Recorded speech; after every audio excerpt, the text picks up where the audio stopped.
All right, we're here with Wyoming Firearms, and I have seen some of their stuff online before, and it looks pretty good. And so we're here with Jeff, and he's going to talk through some of his rifles and some of his suppressors with us. Hi, Jeff. How's it going? We're doing well, Charles. Actually, Wyoming Arms, and what we do is we build a G2 technology.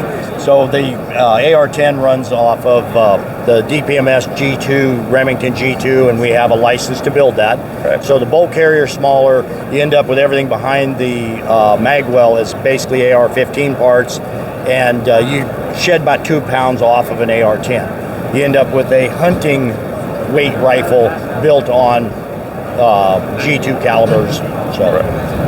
So let's see this bolt carrier difference here. Yeah, so this is the bolt carrier out of a standard AR-10, weighs a little over a pound, and then you end up with a G2 bolt carrier. It's the same diameter as an AR-15 instead of having 2 steps, and it's a half-pound lighter than the standard AR-10 bolt carrier.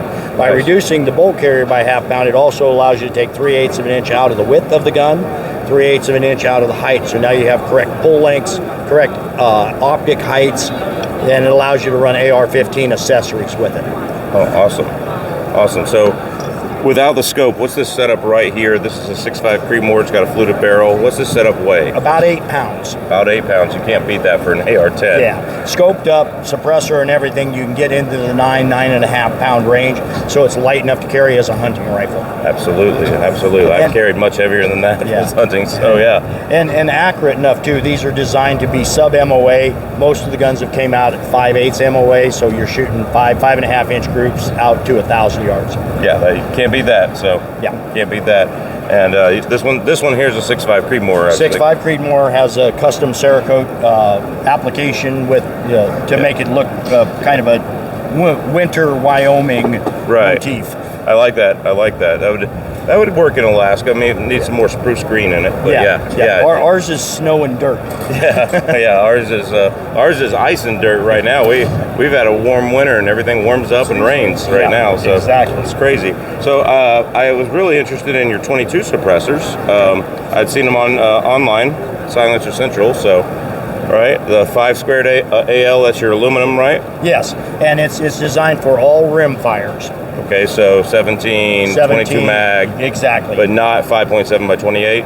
I wouldn't recommend that, but we've got a lot of guys who do shoot it. I even have some guys who shoot 5.56 as long as they're not doing rapid, repetitive fire. Okay. So it is designed for rimfire applications. Okay, awesome. And then you'll have a smaller 4 squared version of that, right? We do a 4 squared also. This is the 5 squared. The 4 squared just makes it if you wanted to cut down on the size.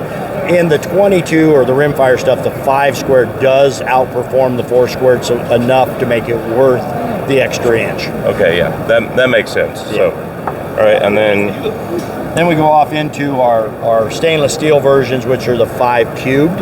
Right. Okay, we can do that with or without flash hider. This is designed for the most economical of the 5.56 suppressors. Also, if guys are running barrels 60 or shorter than 16 inches, or someone who's running mag dumps or full auto, that type of shooter. So you want the stainless steel for that? For the heat is for what. Yeah, it makes sense. It can handle more heat than the titanium.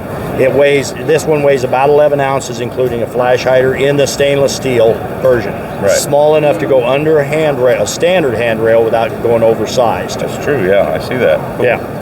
Do you have that same thing in 30 caliber? Or? We do. We can go all the way up 6.5, 30 cal. If you're going on sizes, we recommend going bore specific because you get a little better suppression. But we do have a lot of guys who will buy the 30 cal and run it on everything below. Right, that makes sense. Yeah. Yep. So then we step up the next one into the titanium version, which is what we call our 4 squared TI. This one is barrels longer than 16 inches, hunting applications, target applications. Still, smallest, lightest, quiet enough. It's not designed to be the quietest suppressor on the market, just enough to take the crack off if somebody's hiking up the mountain after sheep. Which I put in a permit for this year, so yeah. So that's the application for it. So then we step off into the new Jackalope, Jester, Duke line, which is a welded baffle design. This happens to be the Jackalope, 7.5 inches long, weighs about 13 ounces in stainless steel, under 10 ounces in the titanium.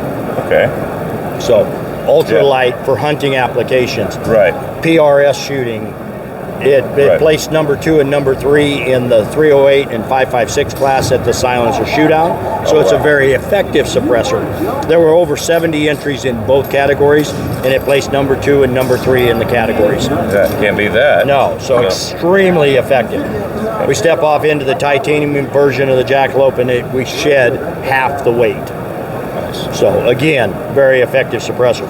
We took that same line and made a new line called the Jester. Okay. And we kind of laugh about it. It is no joke. Right. You know, comedy is one thing, but this thing's no joke.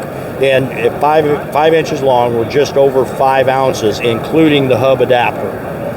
Right. Okay. So now you can get down to a short one that'll fit into scabbers, it'll fit into gun cases, fit into your side-by-side, easy to get around. We're still getting about 25 to 30 decibels reduction at the shooter's ear out of a 5-inch suppressor that now weighs 5 ounces. Wow. That's impressive. It's a game changer. Right. It truly is, and that's kind of why we named it what we did. Okay. Okay.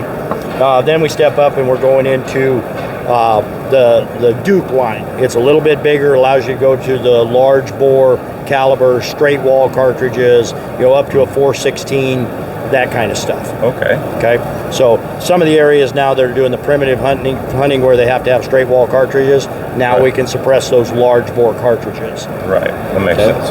And then the top of the line, this is the Baron. It is a 50 cal non-BMG. So 500 Smith & Wesson. Correct. 50 AE, Yeah. 50 Beowulf, those calibers, but don't put it on my 50 BMG. Please do not put it on the 50 BMG at this point. Okay. We're currently still working on that, but yeah, 50 non-BMG. Cool. And I see you have it on a Lever action back yeah, here. the lever action. What is that? The Buckhorn Armory or no? Bighorn Armory. Bighorn Armory. I can't remember things. Bighorn Armory. Yeah. So perfect suppressor for a Bighorn Armory 500 Smith & Wesson or Yeah. 460 Smith & Wesson, or even on a 4570, it'd probably be pretty effective. Yep. Because it's huge. It's big enough to. It's big enough to It has handle the it. volume, Yeah. especially. We're also a certified Cerakote applicator, the only one within 100 miles of Cody, Wyoming. Okay. Awesome. Yeah. Awesome. Well, thank you, Jeff. I Absolutely. appreciate Charles, it. Yep. anytime. Chuck for my friends. So. Chuck?